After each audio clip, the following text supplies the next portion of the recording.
Ladies and gentlemen, in this video, I'm interviewing the insurance Captain America here, David Price, who walked away from $2 million a year in basically passive income to start his own agency from scratch. So in this video, we're going to be interviewing and talking to him about why on earth he would do that and ultimately what he's doing now that should be a bigger opportunity than $2 million a year in passive income. So David, welcome to the channel. I'm excited to have you on. Thank you, man. Awesome. Glad to be here, man.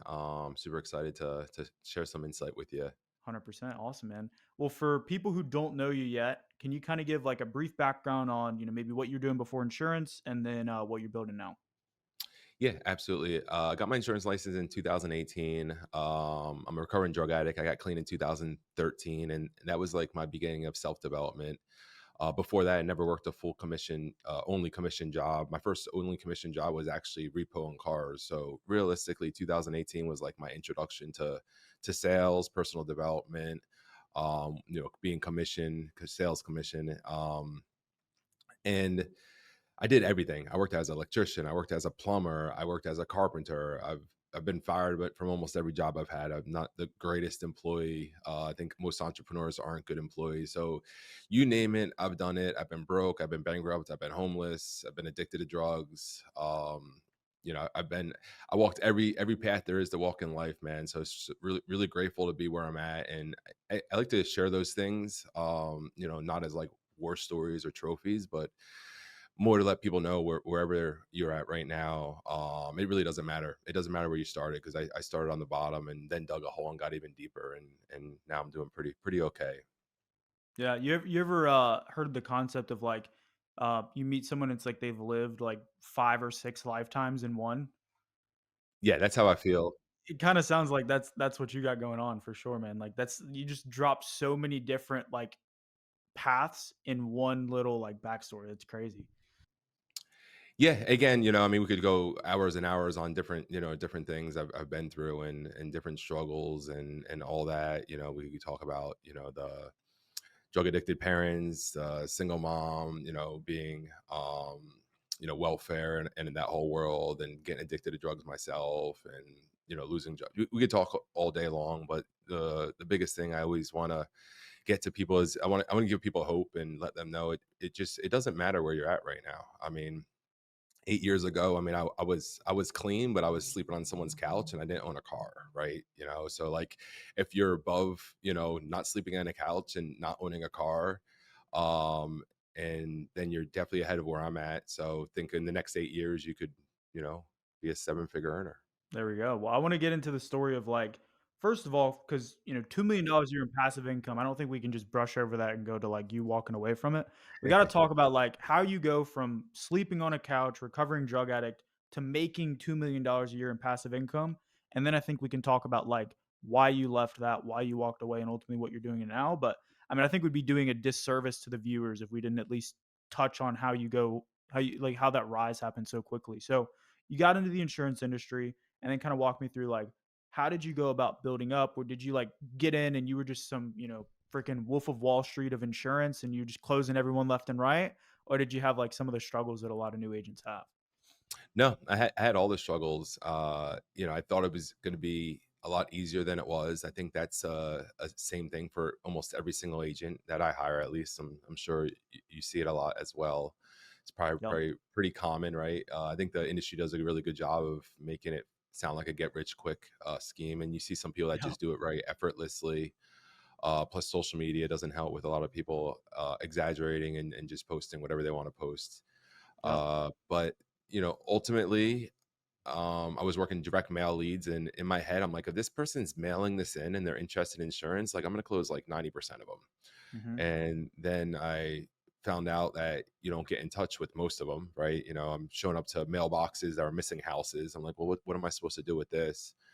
And just going through the things and getting focused on the wrong stuff, right? For instance, show up to the house where there's no house, right? It's just a mailbox. You're like, man, I paid $35 for this lead, and you're so worried about that $35 that you're missing the thousands of dollars that you can get, right? I think that's a basic thing, but you have to like, you don't have to go through it, but I went through that and realized like, okay, wait a second here. So I could sit there and like fight and wonder why I can't get like a replacement for this $35 lead.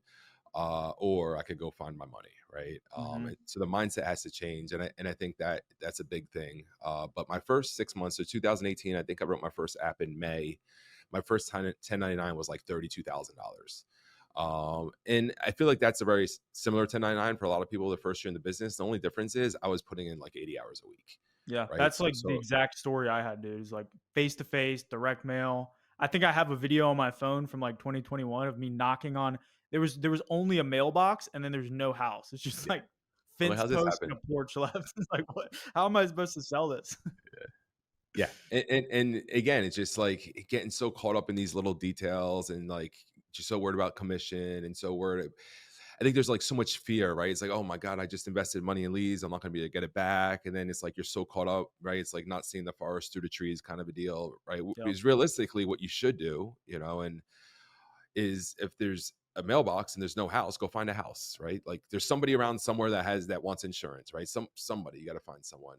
yep, Luckily we do everything on the phone now and digital, and everything's way easier than what I had to go through. But 6 months into this business, I almost quit. Right, I was literally like, okay, cool. I'm not really making any money. I made way more money what I was doing before. I'm putting in way more effort, and I just don't know if this works. And I had to get real with myself, and I'm lucky, right? So like we could go back to the drug addiction part. So the blessing I have from being a recovering drug addict is you get humbled, right? So like that's what happens. Like in order to get clean, right? If you're struggling with drugs, alcohol, and in order to get clean, you finally have to come to the realization and realize, like, wait a second, what I'm doing isn't working. mhm, And once you come to that realization with what I'm doing isn't working, then that's when you're humbled, right? And that's when you could start learning, and you have a better job. You do a better job evaluating yourself, right? yep, And to me, that was like the change that changed my entire life. It's like I had to finally hit that wall, because the thing is, typically, if you're addicted to drugs or alcohol, like, and you're continue going down that path in your head, you're like, I got this, I feel fine, everything's great. Like, you don't realize like how bad it is until you get out of it and you look back. And then as you start realizing those things, you start getting better at evaluating yourself. So 6 months in, I'm about to quit, and then I'm like, wait a second here. If I quit today, I can't even say I tried. There's nothing in the world I could do for 6 months and then quit and say I actually gave it an honest try, right? I sure, wouldn't have been able to do that 10 years prior. So once I did that, then I had to start looking at, okay, let's look at this. I'm not having success, but there are people having success. So the problem's me. And once I realized the problem was me, right? Because what happens when an agent starts not having success, they're like, okay, I'm not having success. It must be the leads. It must be the training. It must be the mentor. It must be the location, right? They look at every other thing in the world, not realizing there's people with the same exact setup that are having success. So yep, that means you're the common denominator. So once you realize you're the common denominator, which I did, then I realized, because when you're not having the success, you start building this story of why you're not having success. Then you start talking to people that will co-sign your BS, basically, right? yep, Hey Tim, are you having issues with the leads too? Are these leads too much money? Right? You start finding those people, and then all of a sudden your circle are the people that are all struggling, and you guys feed into each other's BS, right? And yeah, then that's why, circle of losers, basically. yeah, circles of losers, exactly, right? So I realized my mindset was the problem. Mhm, And at that point, I made a decision. This is what I'm going to do. First thing I do when I wake up is I'm going to make sure my mindset's right. And I'm going to start watching motivational YouTube videos. I'm going to start listening to audiobooks. Like, I'm going to leave my house like I'm ready to run through a wall. I'm not going to talk to anyone that has anything negative to say. And I'm just going to focus on following what's supposed to be the system, what I'm supposed to do. And then, and that's it. And I'm just going to be a little bit more patient, because why should I be a millionaire or a six-figure earner only doing this 6 months? I think the biggest issue with sales is everyone can talk, so they think they know how to sell, and that was mhm. my issue, right? Yeah. So 6 months in, got my 10-9, and just had to really make some changes. So that's the long-winded answer to your question. Yeah, no, I appreciate that. The backstory is super helpful, and I think that one thing you said, I want to touch on two things you said. So you said before I forget, you said the everyone can sell, and that was your problem. What do you mean by that? Or everyone can talk, so they know how to sell. Do you mean like when you talk to other agents that are also not doing well, they can sell you into the fact that it's not them and it's just the leads of the system? No, so what I tend to find is a lot of people thinks they're salespeople. Okay, For example, I've sold cars, right? I forgot, I actually did sell cars, so that was a commission job. I did that for a little there bit. you go. We'll add that 6 lifetimes.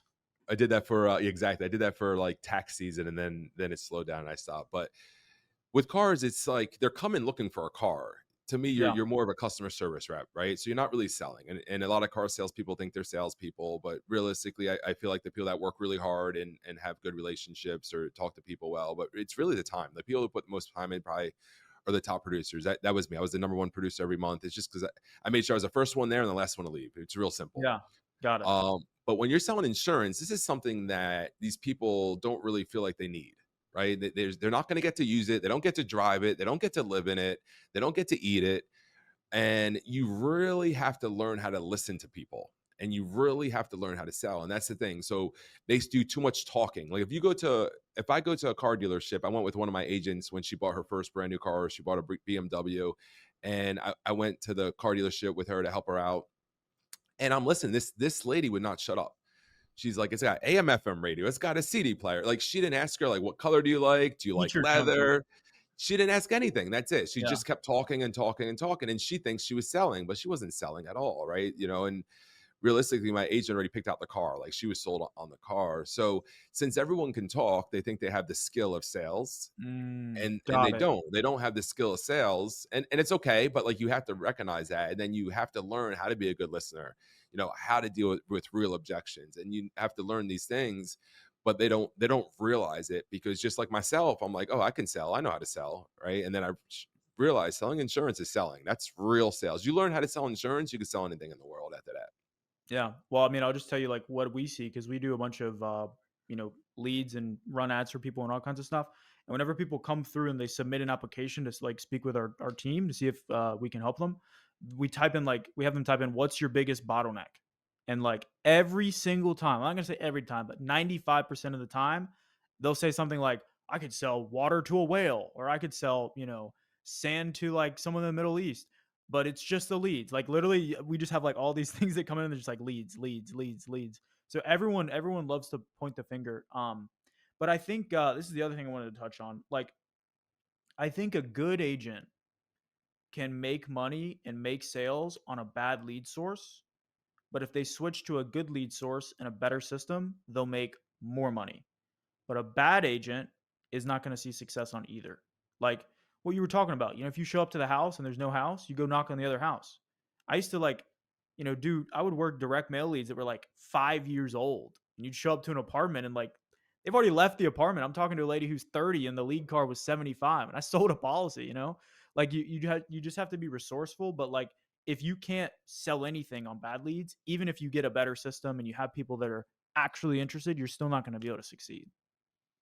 Yeah, that's one of my pet peeves. I get a lot of people that want to work with me, and I get a lot of DMs, Facebook, Instagram, probably TikTok. I just don't spend enough time there to actually get them.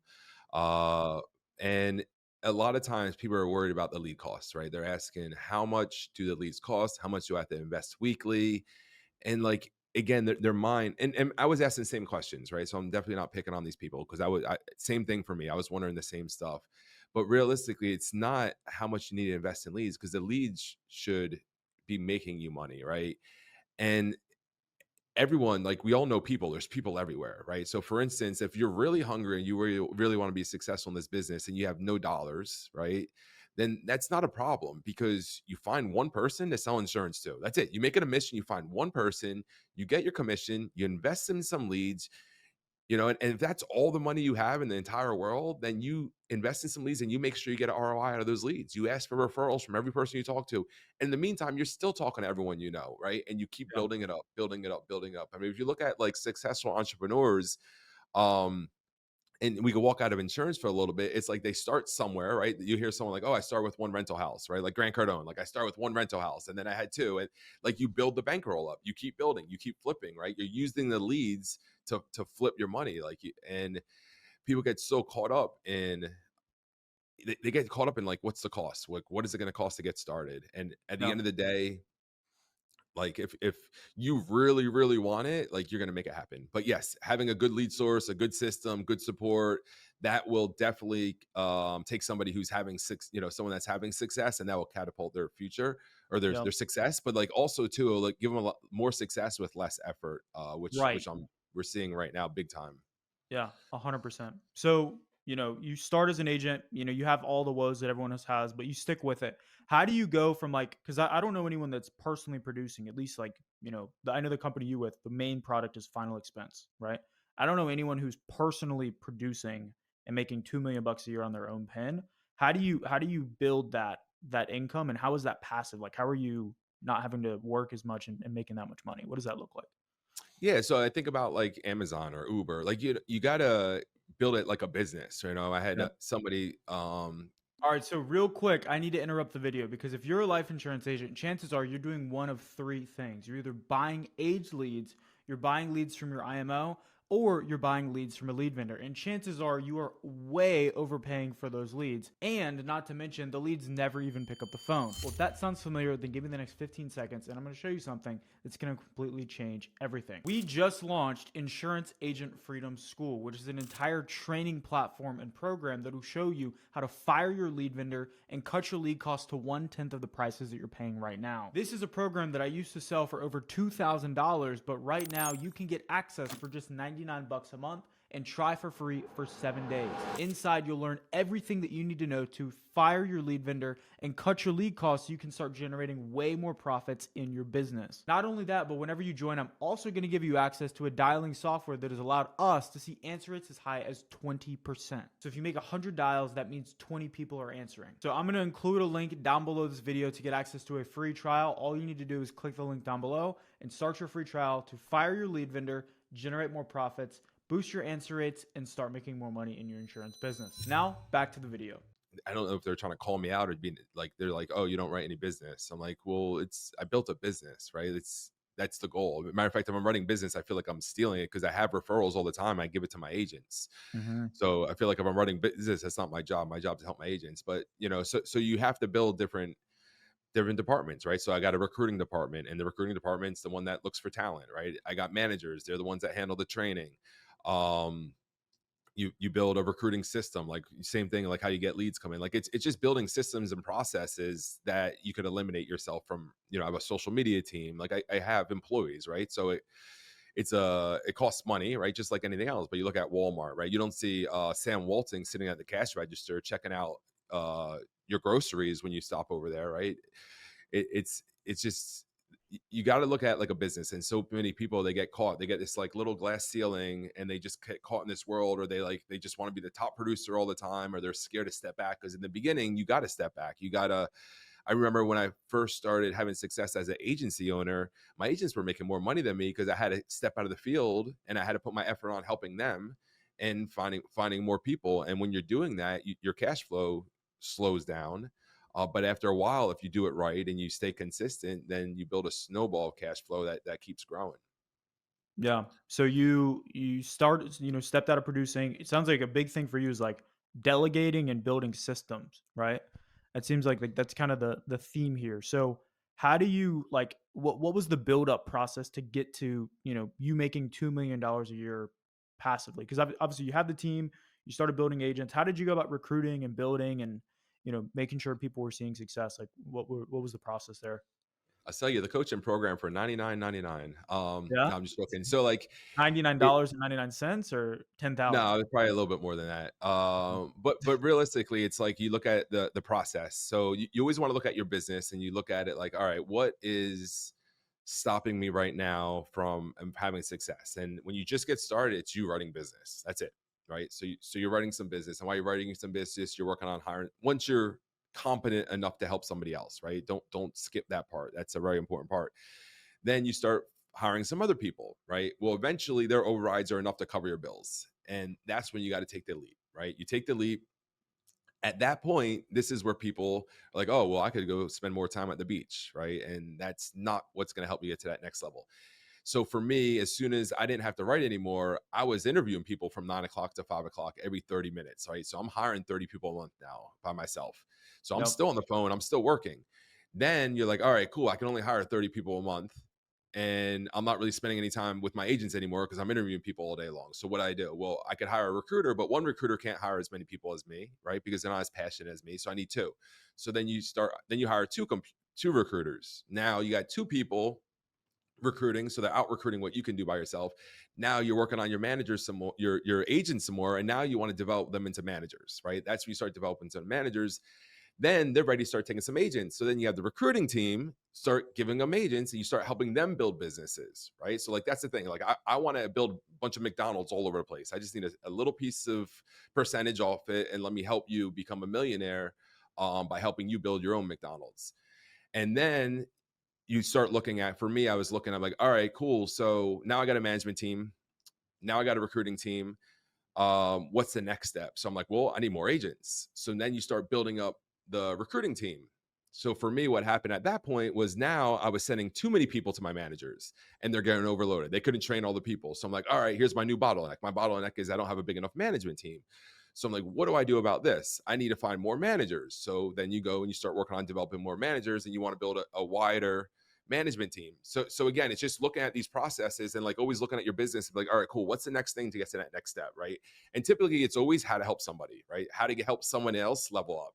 So Yep. now, if you look at my business, I have a huge management team, right? I have a huge recruiting team, and it's just a matter of, again, like, because it's one thing. It's like when you're the agent, then you're the business owner, then you're managing other businesses or you're helping other people build businesses. And that's when you start having exponential growth. And then you teach them how to do the same thing and teach them how to start developing managers and developing people.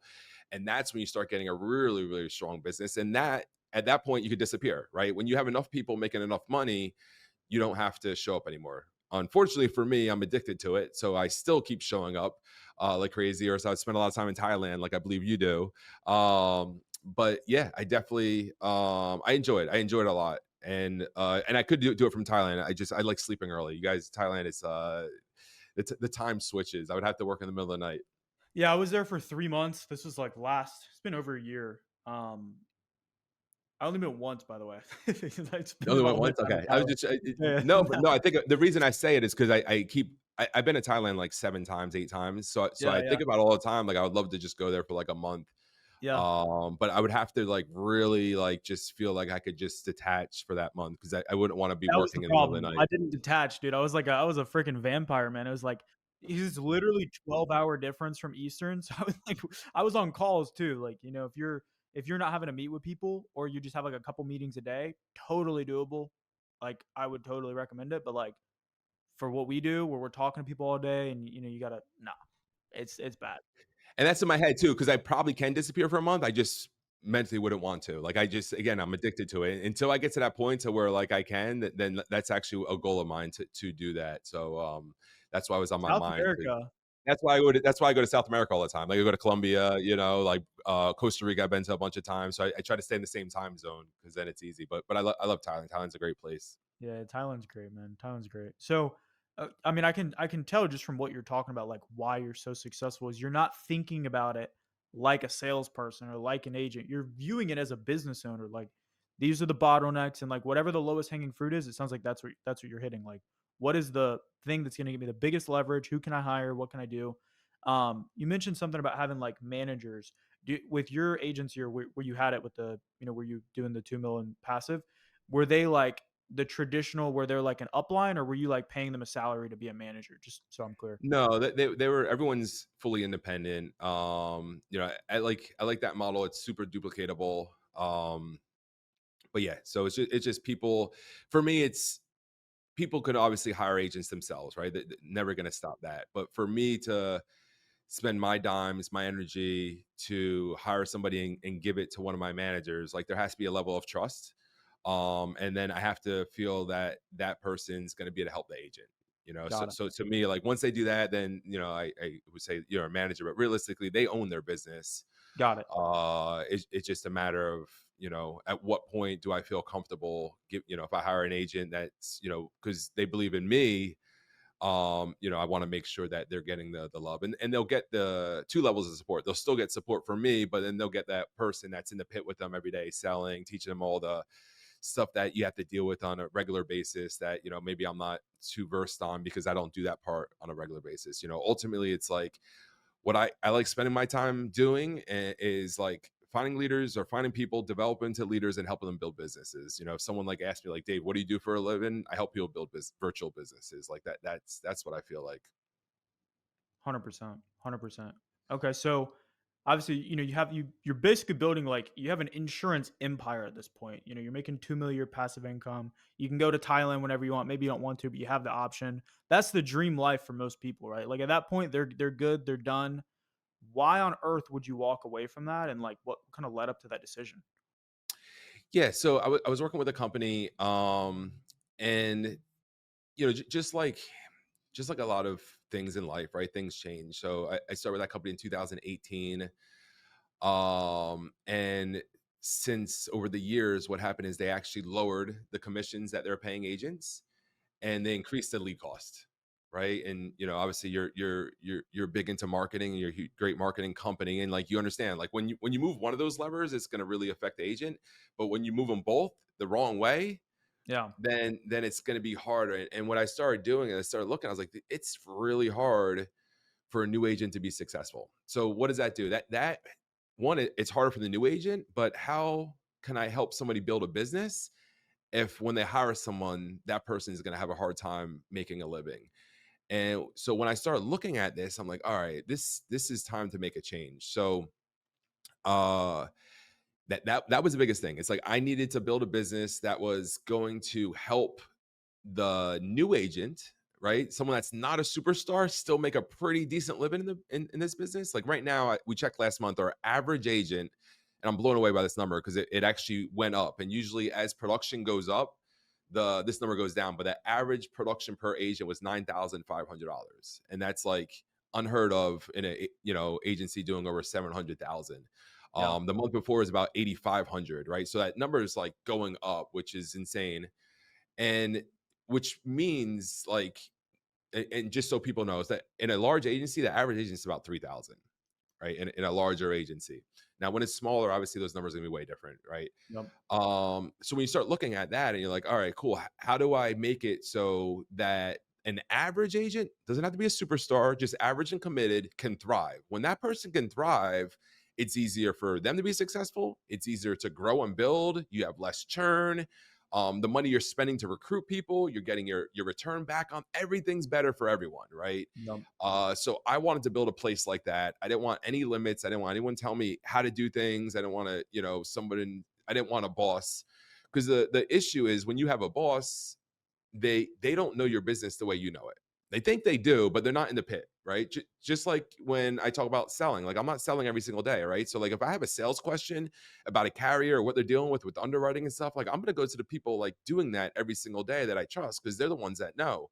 Yeah. So ultimately, the short answer, I just knew we could do better, and I knew there wasn't a company out there really.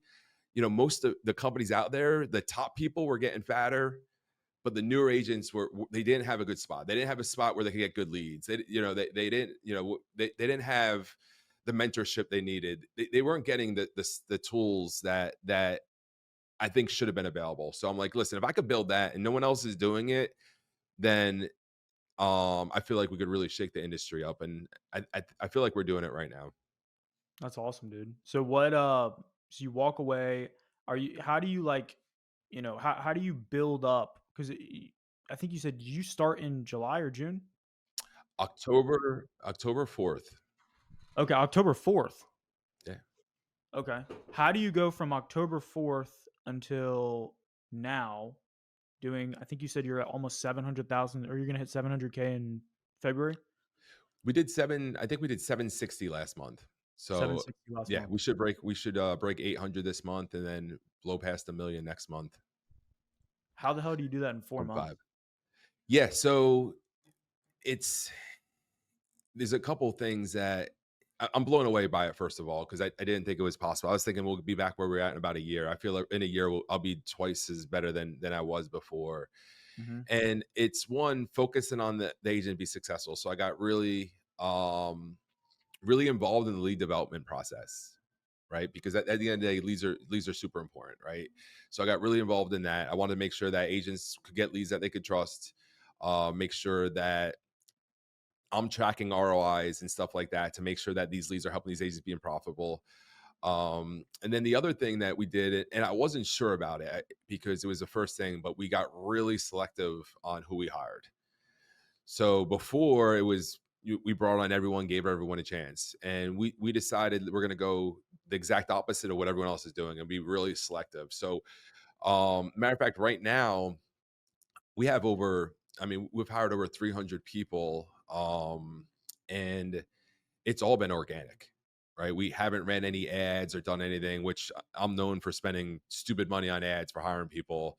And it blows my mind. So it's just like having SEAL team standards for our hiring, putting all the money back in, right? So I'm putting all the money back in development, again, taking chances, making everything right with leads. Leads are super important, you know, definitely building a new lead system. There's been some issues, and we decided we're going to take the approach of like the Amazon approach, where like Amazon wants to make it the customer first. Like that's it. Like customer, like they'll lose money. I mean, it's the easiest thing to return something for Amazon because they want to make the customer experience number one. So same thing with our leads. Like when our automation gets caught up and somebody doesn't get a lead right away, like and it's a 30 minute old lead, like we give them that lead and we don't even charge them for it. We send them a new brand new lead, right? So like again, just making sure that we put the agent's profitability number one and focusing on that over everything else. And that's just it's lit up a lot of agents. Like their eyes are just like, wow, this is great. Or like, I didn't realize this is so much better than what I've been doing before. Or, and then they feel more confident about what they're doing. So they're a lot more confident bringing agents on, hiring agents organically, right? Because now they really believe they're spending more money on leads because they're really seeing the ROI. They're seeing the actual math. They're like, you know, I'm getting $5, $6 per dollar I spend. So again, just the more you get an agent believe in what they're doing, the more powerful that is. 100%. 100%. So, if somebody's watching this right now, if you were to start over, what path would you take, right? Like, what product would you start with? How would you go about building? How would you pick an agency? What kind of leads would you use? Like, what would you do if you were starting from ground zero, and what kind of products, and how what would the progression look like to get back to where you are now? Yeah, so I think to me the product, as long as the product's a good product, right? So let's just take that out of the table, right? I don't want to do anything that's not morally or ethically right. So as long as the product's good, I wouldn't get too focused on the product, right? To me, what's more important is the demand. So I'm gonna find basically a good lead source. That's the most important thing. It's like find a good lead source. Once you have a good lead source, then you know that's your demand, right? There's people looking for a product. Then it's Yep. just about building a sales team around that. And first, you have to learn it yourself, right? Again, I would go through the same exact process I went through, and that's exactly how I did it. So I wasn't even looking to get my insurance license. I was looking to build a business, and I was looking for basically a demand. So I did storm work before that. I repoed cars. The company I repoed cars for, they had more cars to find than I would ever find, right? So again, strong demand on snatching people's cars. So when someone told me, "Hey, you should talk to this guy about insurance," the first question is like, "All right, how do you find your people?" And if they said, "Oh yeah, we do friends and family, we do power lists, you know, we hold seminars," I'm like, "Oh, you don't have a demand. You don't have people looking for your products. I don't need to do Right. that, right?" Right. Now, if I came up to somebody like yourself, right, who has a marketing company, and you're like, "Oh yeah, we create, you know, hot leads, and people are always looking for insurance," like, okay, okay, now we're talking, right? Like, and then the questions are like, "All right, how many leads could you get? Can you get them in different areas?" You know, and that was my questions, like, what happens if I able to build a huge sales team, and they're all over the country? Can you get leads for those people too? And the answer is yes, yes, yes. I'm like, all right, and once I'm confident, right? You also got to feel confident the person's telling the truth because I asked the question a zillion times to make sure they were telling me the truth. Then it's just learning how to sell that product. And once you learn how to sell that product, it's teaching other people how to sell it. And then once those people know how to sell it themselves, it's teaching them how to be leaders themselves and developing them to teach other people how to sell the product, right? So it's just, again, the focus is always going to be on how to build a business out of it. And but you can't skip the first part. The first part is learning how to sell yourself, and learning how to be a leader yourself. A lot of people are great salespeople, but they fall short on the leadership. And I think they fall short on the leadership because they're so focused on themselves. Like that's when you have to focus. I always had a saying when I first started, like your bank account's more important than mine. And as long as I focus on making money go into your bank account, my bank account will be fine.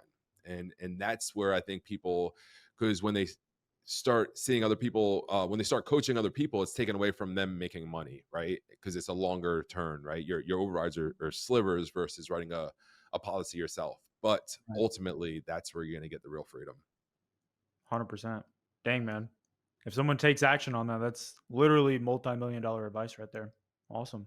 Well, for people that are watching that want to reach out to you, where can they find you? How can they learn more about what you're doing? Yeah, you can hit me on Instagram, David Price Official. I got a Facebook group. We are insurance agents, so put a lot of free trainings and stuff out there. You're definitely welcome to come there. And you can always send me a direct email at david@tpglife.com. So those are probably the three best ways to get in touch with me. Awesome. Awesome. Well, I appreciate you jumping on. Ladies and gents, thanks so much for watching this video, and we'll see you in the next one. Take care. Awesome. Thanks, man. I appreciate you, brother.